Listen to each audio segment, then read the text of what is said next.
मां सरस्वती भारत के ज्ञान विज्ञान को और समृद्ध करें। आज का दिन विद्या आरंभ और अक्षर ज्ञान के लिए बहुत शुभ दिन माना जाता है। हमारे यहां कहा गया है, सरस्वती महाभागे विद्ये कमल लोचने विद्या रूपे विशाल लक्षी विद्याम देहि नमोस्तुते। अर्थात हे महाभाग्यवती ज्ञान रूपा, कमल के समान विशाल नेत्र वाली ज्ञानदात्री सरस्वती,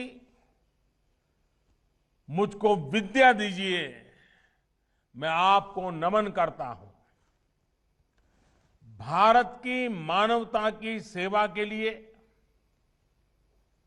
रिसर्च और इनोवेशन में जुटे, राष्ट्र निर्माण में जुटे हर देशवासी को मां सरस्वती का आशीर्वाद मिले, उन्हें सफलता मिले, यही हम सभी की प्रार्थना है। भाइयों और बहनों, रामचरित मानस में गोस्वामी तुलसीदास जी कहते हैं, ऋतु बसंत बह त्रिविध बयारी, यानी वसंत ऋतु में शीतल, मंद, सुगंध ऐसी 3 प्रकार की हवा बह रही है। इसी हवा, इसी मौसम में खेत, खलिहान, बाग, बगान से लेकर जीवन का हर हिस्सा आनंदित हो रहा है। वाकई हम जिस तरफ देखें तो फूलों की बहार है। हर जीव वसंत ऋतु के स्वागत में खड़ा है। ये वसंत महामारी की निराशा को पीछे छोड़कर आगे बढ़ते भारत के लिए नई उम्मीद, नई उमंग लेकर आया है। इस उल्लास में भारतीयता, हमारी संस्कृति, हमारे संस्कारों के लिए ढाल बनकर खड़े होने वाले महानायक महाराजा सुहेल देव जी का जन्मोत्सव हमारी खुशियों को और बढ़ा रहा है। साथियों, मुझे करीब 2 साल पहले गाजीपुर में महाराजा सुहेल देव की स्मृति में डाक टिकट जारी करने का अवसर मिला था। आज बहराइच में उनके भव्य स्मारक के शिलान्यास का सौभाग्य मिला है। ये आधुनिक और भव्य स्मारक ऐतिहासिक चित्तौरा झील का विकास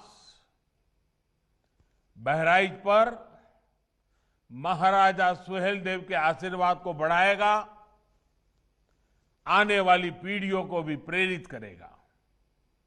साथियों, आज महाराजा सुहेल देव के नाम पर बनाए गए मेडिकल कॉलेज को एक नया और भव्य भवन भी मिला है। बहराइच जैसे विकास के लिए आकांक्षी जिले में स्वास्थ्य सुविधाएं बढ़ना यहां के लोगों के जीवन को आसान बनाएगा। इसका लाभ आसपास के श्रावस्ती, बलरामपुर, सिद्धार्थनगर को तो होगा ही, नेपाल से आने वाले मरीजों को भी ये मदद करेगा। भाइयों और बहनों, भारत का इतिहास सिर्फ वो नहीं है जो देश को गुलाम बनाने वालों, गुलामी की मानसिकता के साथ इतिहास लिखने वालों ने लिखा। भारत का इतिहास वो भी है जो भारत के सामान्य जन ने भारत की लोक गाथाओं में रचा बसा है, जो पीढ़ियों ने आगे एक पीढ़ी से दूसरी पीढ़ी बढ़ाते रहे हैं। आज जब भारत अपनी आजादी के 75वें वर्ष में प्रवेश कर रहा है, तो ऐसे महापुरुषों का योगदान, उनका त्याग, उनकी तपस्या, उनका संघर्ष, उनकी वीरता, उनकी शहादत, इन सब बातों का स्मरण करना, उनको आदरपूर्वक नमन करना, उनसे प्रेरणा पाना, इससे बड़ा कोई अवसर नहीं हो सकता है। ये दुर्भाग्य है कि भारत और भारतीयता की रक्षा के लिए जिन्होंने जीवन समर्पित कर दिया, ऐसे अनेक नायक नायिकाओं को वो स्थान नहीं दिया गया जिसके वो हकदार थे। इतिहास रचने वालों के साथ इतिहास लिखने के नाम पर हेरफेर करने वालों ने जो अन्याय किया, उसे अब आज का भारत सुधार रहा है, सही कर रहा है, गलतियों से देश को मुक्त कर रहा है। आप देखिए, नेताजी सुभाष चंद्र बोस जो आजाद हिंद सरकार के पहले प्रधानमंत्री थे, क्या उनकी इस पहचान को, आजाद हिंद फौज के योगदान को वो महत्व दिया गया जो महत्व नेताजी को मिलना चाहिए था? आज लाल किले से लेकर अंडमान निकोबार तक उनकी इस पहचान को हमने देश और दुनिया के सामने सशक्त किया है। देश की 500 से ज्यादा रियासतों को एक करने का कठिन कार्य करने वाले सरदार वल्लभ भाई पटेल जी के साथ क्या किया गया? देश का हर बच्चा इस बात को भली भांति जानता है। आज दुनिया की सबसे बड़ी प्रतिमा statue of unity Sardar Patel की है, जो हमें प्रेरणा दे रही है। देश के संविधान देने में अहम भूमिका देने वाले वंचित, पीड़ित, शोषित की आवाज बाबा साहब आंबेडकर को भी सिर्फ राजनीतिक चश्मे से देखा गया। आज भारत से लेकर इंग्लैंड तक डॉक्टर बाबा साहब आंबेडकर से जुड़े स्थानों को पंच तीर्थ के रूप में विकसित किया जा रहा है। साथियों, भारत के ऐसे अनेकों सेनानी हैं जिनके योगदान को अनेक वजहों से मान नहीं दिया गया, पहचान नहीं दी गई। चौरी चौरा के वीरों के साथ जो हुआ, वो क्या हम भूल सकते हैं?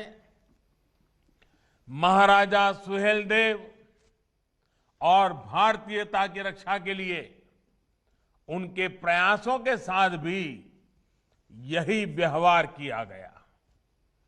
इतिहास की किताबों में भले ही महाराजा सुहेलदेव के शौर्य, पराक्रम, उनकी वीरता को वो स्थान नहीं मिला, लेकिन अवध और तराई से लेकर पूर्वांचल की लोक कथाओं में लोगों के हृदय में वो हमेशा हमेशा बने रहे।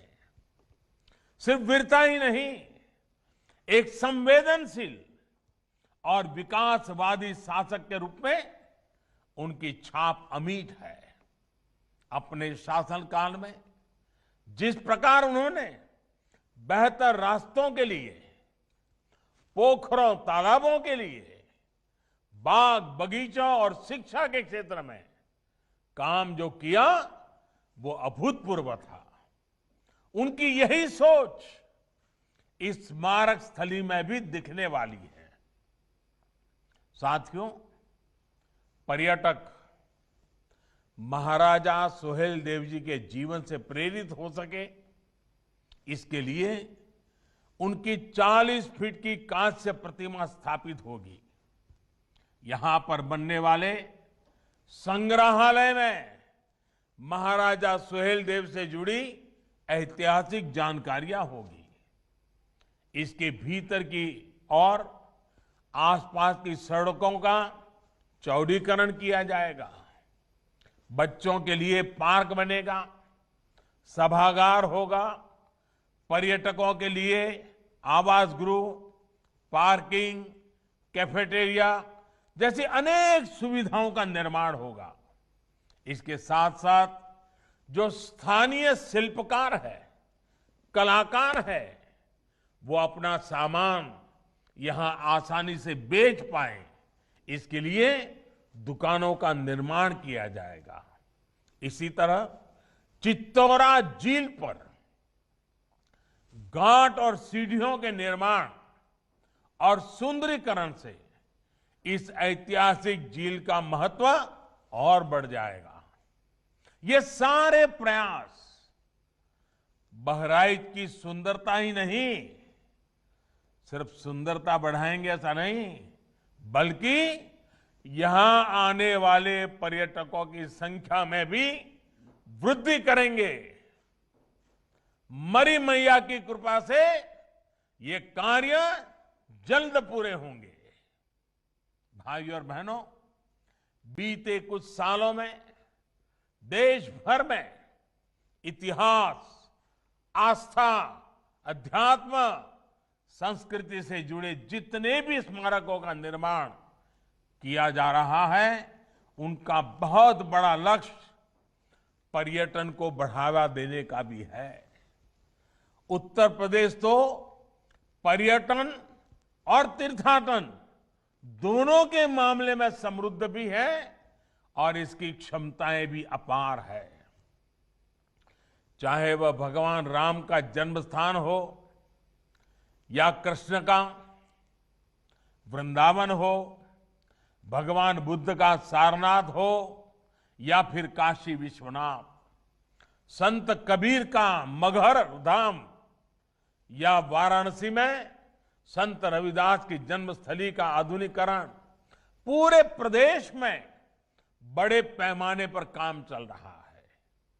इनके विकास के लिए भगवान राम, श्री कृष्ण और बुद्ध के जीवन से संबंधित स्थलों जैसे अयोध्या, चित्रकूट, मथुरा, वृंदावन, गोवर्धन, कुशीनगर, श्रावस्ती आदि तीर्थ स्थलों पर रामायण सर्किट, आध्यात्मिक सर्किट, बौद्ध सर्किट, ऐसे अनगिनत सर्किट, इसका विकास किया जा रहा है। भाइयों और बहनों, बीते कुछ वर्षों में जो प्रयास हुए हैं, उनका प्रभाव भी नजर आने लगा है। जिस राज्य में अन्य राज्यों से सबसे अधिक पर्यटक आते हैं, वो प्रदेश का नाम है उत्तर प्रदेश। विदेशी पर्यटकों को आकर्षित करने में भी यूपी देश के टॉप 3 राज्यों में आ चुका है। उत्तर प्रदेश में पर्यटकों के लिए जरूरी सुविधाओं के साथ साथ आधुनिक कनेक्टिविटी के साधन भी बढ़ाए जा रहे हैं।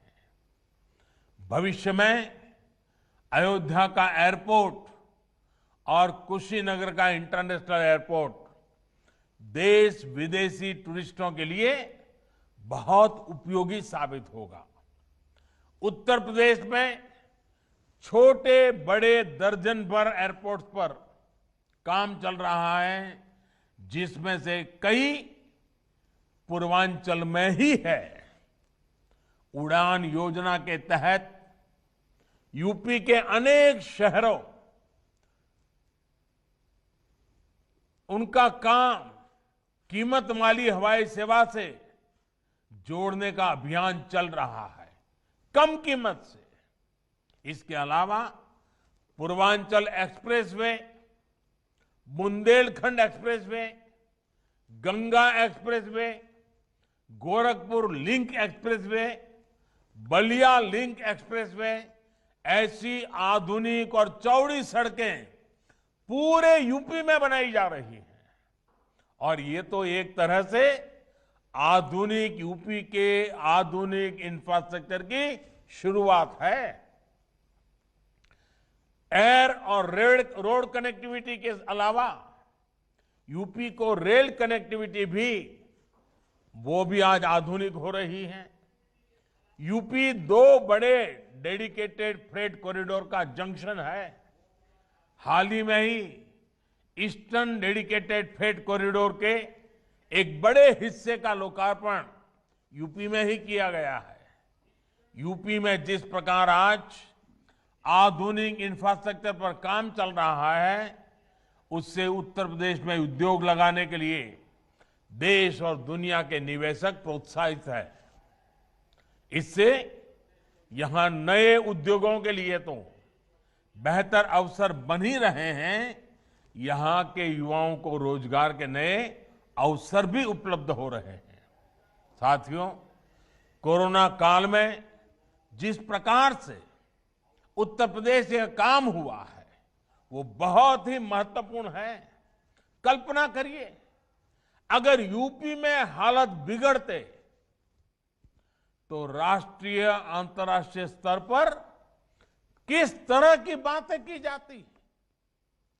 लेकिन योगी जी की सरकार ने, योगी जी की पूरी टीम ने बेहतरीन तरीके से स्थिति को संभाल करके दिखा दिया। यूपी न सिर्फ ज्यादा से ज्यादा लोगों का जीवन बचाने में सफल रहा, बल्कि बाहर से लौटे श्रमिकों को रोजगार देने में भी यूपी ने प्रशंसनीय काम किया है। भाइयों और बहनों, कोरोना के खिलाफ यूपी की लड़ाई में पिछले 3-4 वर्षों में किए गए कार्यों का बहुत योगदान रहा है। पूर्वांचल को दशकों तक परेशान करने वाली दिमागी बुखार का प्रभाव यूपी ने बहुत कम करके दिखाया है। यूपी में 2014 तक 14 मेडिकल कॉलेज थे, जो आज बढ़कर 24 हो चुके हैं। साथ ही गोरखपुर और बरेली में एम्स का भी काम चल रहा है। इनके अलावा 22 नए मेडिकल कॉलेज और बनाए जा रहे हैं। वाराणसी में आधुनिक कैंसर अस्पतालों की सुविधा भी अब पूर्वांचल को मिल रही है। यूपी जल जीवन मिशन यानी हर घर जल पहुंचाने के लिए भी प्रशंसनीय कार्य कर रहा है। जब शुद्ध पीने का पानी घर घर पहुंचेगा तो इससे अनेक बीमारियां वैसे ही कम हो जाएगी। भाइयों और बहनों, उत्तर प्रदेश में बेहतर होती बिजली, पानी, सड़क और स्वास्थ्य की सुविधाओं का सीधा लाभ गांव, गरीब और किसान को हो रहा है। विशेष तौर पर छोटे किसान, जिसके पास बहुत कम जमीन होती है, वो इन योजनाओं के बहुत बड़े लाभार्थी हैं। उत्तर प्रदेश के ऐसे लगभग 2.5 करोड़ किसान परिवारों के बैंक खाते में पीएम किसान सम्मान निधि के माध्यम से सीधे पैसे जमा किए जा चुके हैं। ये वो किसान परिवार हैं जो कभी बिजली का बिल या खाद की बोरी खरीदने के लिए भी दूसरों से कर्ज लेने के लिए मजबूर थे। लेकिन ऐसे छोटे किसानों को हमारी सरकार ने 27,000 करोड़ रुपए से अधिक सीधे ट्रांसफर कर दिए हैं, उनके खाते में जमा कर दिए हैं। यहां किसानों को बिजली न होने की वजह से जो दिक्कतें आती थे, रात रात भर बोरिंग के पानी के लिए जागना पड़ता था, इंतजार करना पड़ता था कि मेरा नंबर कब आएगा। ऐसी तमाम दिक्कतें भी बिजली आपूर्ति सुधरने से अब दूर हो रही है। साथियों, देश की जनसंख्या बढ़ने के साथ खेती की जमीन छोटी से छोटी होती जा रही है। इसलिए देश में किसान उत्पादक संघों का निर्माण बहुत आवश्यक है।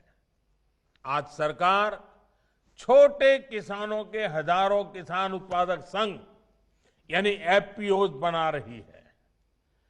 1-2 बीघा के 500 किसान परिवार जब संगठित होकर बाजार में उतरेंगे तो वो 500,000 बीघा के किसान से भी ज्यादा ताकतवर होंगे।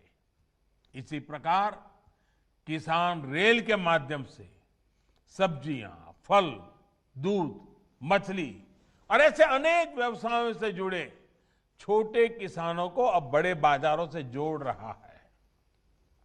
जो नए कृषि सुधार किए गए हैं, इनका लाभ भी छोटे और सीमांत किसानों को सबसे अधिक होगा।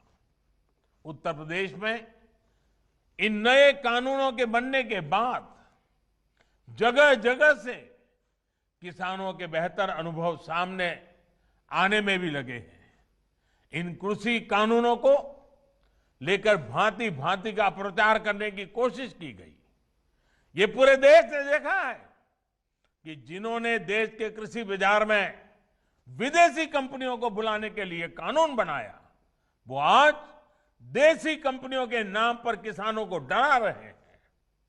साथियों, राजनीति के लिए झूठ और अपप्रचार की ये पोल अब स्वयं किसान खोल रहे हैं। नए कानूनों के लागू होने के बावजूद यूपी में इस बार पिछले साल की तुलना में 2 गुने किसानों का धान खरीदा गया। इस बार करीब 65 लाख मैट्रिक टन की खरीद यूपी में हो चुकी है, जो बीते साल की तुलना में लगभग 2 गुनी है। यही नहीं, योगी जी की सरकार गन्ना किसानों तक भी बीते सालों में 1 लाख करोड़ रुपए से अधिक पहुंचा चुकी है। कोरोना काल में भी गन्ना किसानों को दिक्कत ना आए, इसके लिए हर संभव मदद दी गई है। चीनी मिलें किसानों को भुगतान कर पाए, इसके लिए केंद्र ने भी हजारों करोड़ रुपए राज्य सरकारों को दिए हैं। गन्ना किसानों का भुगतान समय पर होता रहे, इसके लिए योगी जी की सरकार के प्रयास जारी हैं।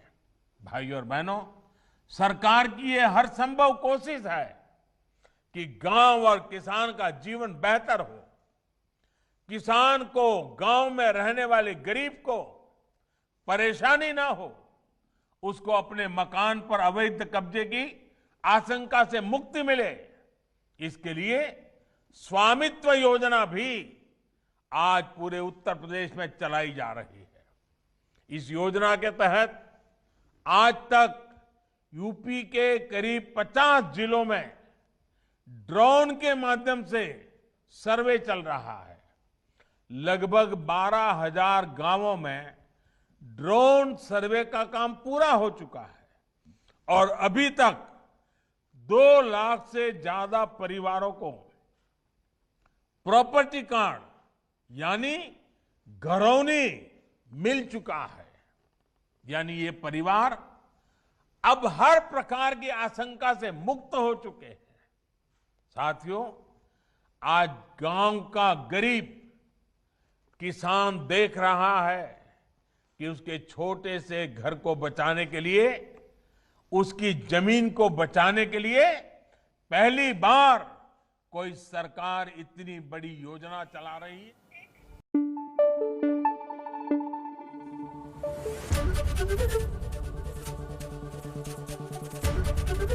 एबीपी न्यूज आपको रखे आगे।